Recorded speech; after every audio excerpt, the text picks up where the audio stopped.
Have you ever just stopped right in the middle of a busy day and hit yourself with a really tough question?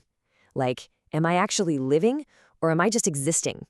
We all want that dream life, right? The peaceful mind, the unshakable confidence. But so often, we just find ourselves endlessly scrolling through social media, secretly hoping things will magically change on their own. Consider this that wake-up call we all need from time to time. Welcome to this explainer. I am genuinely so excited to have you here with us today because, let me tell you, we are not just talking about your standard minor self-help tips. We're breaking down a complete, holistic transformation system based on some truly fascinating source material we've uncovered. We're going to connect four absolutely critical areas of your life: your mindset, the physical health of your brain, your emotional control, and finally, the physical mechanics of actually finding your voice. Okay, let's dive right into this. Here's our exact roadmap for today. First, waking up from comfort. Second, rewiring your aging brain. Third, the power of silence. Fourth, training your voice. And fifth, taking action right now. Let's get to work. Starting off with section 1, waking up from comfort and that crucial mindset shift. Look, telling yourself, oh, I'll just do it later, that is a lie straight from your weaker self. The harsh truth is that success only lives outside of your comfort zone. You aren't just killing time, time is actively killing you while you sit around waiting for a someday that's literally never gonna come. You have to escape this trap. Accept that your life is entirely your responsibility. It's not your parents' fault, it's not your circumstances. You've got to start valuing your hours like gold, failing proudly, and taking action way before you have some perfect plan. Just think about Oprah Winfrey. She was born into poverty, faced unimaginable hardships, but she built a massive global empire. Why? Because she had a relentless hunger for change, not a laundry list of excuses. Comfort is the slowest way to kill your brain. I mean, it sounds a bit dramatic, doesn't it? But it's actually neurologically accurate. When your body is always perfectly comfortable and completely safe, your mind literally gets lazy. It just stops evolving. And that bridges us perfectly into our next topic, because comfort isn't just a mindset issue, it's biologically terrible for your neurological health.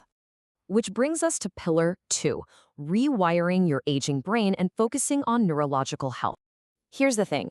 Every single day that you repeat those easy, predictable routines, your brain is quietly growing older, weaker, and slower. And you probably don't even realize it's happening. To fix this, you've got to introduce what we call daily brain shocks. Doing awkward, difficult things like brushing your teeth with your non-dominant hand or jumping into a freezing cold shower for 30 seconds. That forces your brain to literally snap into alertness and build brand new neural pathways. Even simple things help, like sleeping in a pitch-black room to repair your memory or forcing yourself to memorize just one quote a week. It acts like deep resistance training for your mind. Now, what's absolutely fascinating here is the stark contrast between what destroys our brain and what actually heals it.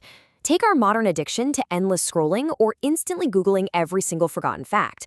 That is actively training your brain to be incredibly lazy. But true growth, that comes from doing the exact opposite. Imagine walking entirely alone in nature without your phone. That alone lowers stress and can literally cure brain fog. Forcing yourself to use active recall instead of relying on a search engine physically rewires your neural pathways. It's a total game changer. Moving right along to pillar 3, the power of silence and mastering emotional control. So we're shifting gears now from the mind down to the emotional heart. We live in a world that absolutely thrives on noise, right? It constantly wants your immediate reaction, whether that's an insult, a stressful email, or just some random piece of gossip. Because when you react, the world is manipulating your energy. Reacting is fast, it's highly emotional, and it's almost always driven by a fragile ego. It's exactly like a volcano exploding, and usually it just leaves a whole bunch of regret behind. Responding, on the other hand, is like the deep ocean. It's calm, it's clear, and it is totally intentional. When you choose to respond instead of reacting, you protect your peace and you keep all of your power.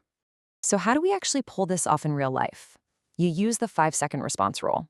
Step 1, simply pause and breathe for 5 seconds.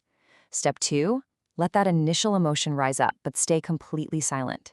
Step 3, internally ask yourself, am I reacting to the specific moment, or is this just an old wound getting triggered?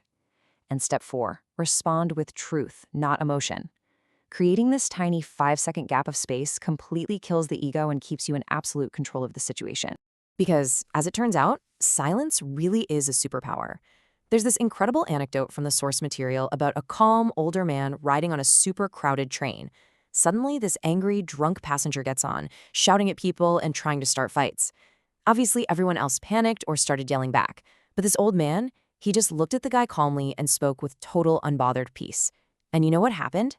His calm energy entirely disarmed the angry man, actually making him sit down and start crying. Calmness always wins. And that leads us perfectly into Pillar 4, training your voice like a muscle, the physical side of speaking. Okay, here is the shocking truth about speaking confidently or even learning a new language. Fluency isn't just about mental vocabulary. It is quite literally a physical action.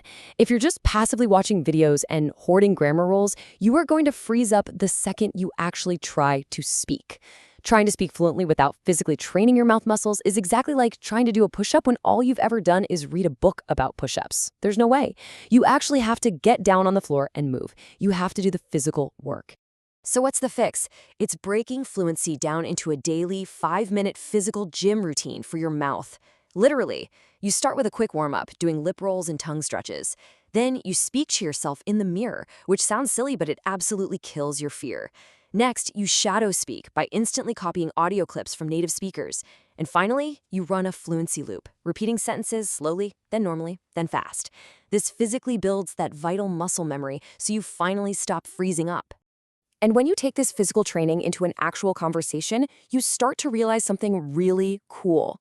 Native speakers don't sound like robotic textbooks. They speak in these connected groups of sounds or clusters that flow kind of like music. So instead of stiffly pronouncing, "What are you doing?" they blend it right into, "What you doing?" Mastering these musical clusters makes you sound incredibly natural, and honestly, it easily covers up any small grammar mistakes you might make along the way. Which brings us to our final section, Part 5, Taking Action Right Now, the Solution. We have covered a lot of ground today. We've talked about waking up your mindset, shocking your brain, mastering your emotional silence, and physically training your voice. But here is the bottom line. If you don't train, you'll stay silent. Life doesn't owe you a single thing, and it certainly won't reward your passive potential. It only rewards your discipline's performance and your daily repetition. If you just consume information like this and never actually practice it, your voice and your true potential will stay completely silent. So I have to leave you with this one final crucial question. What's your choice going to be? Are you going to close this explainer and slip right back into that comfortable zone, scrolling your life away and reacting emotionally to everything the world throws at you? Or are you going to stand up, embrace the discomfort, and take powerful action right now? The clock is ticking, my friend. The choice is entirely yours.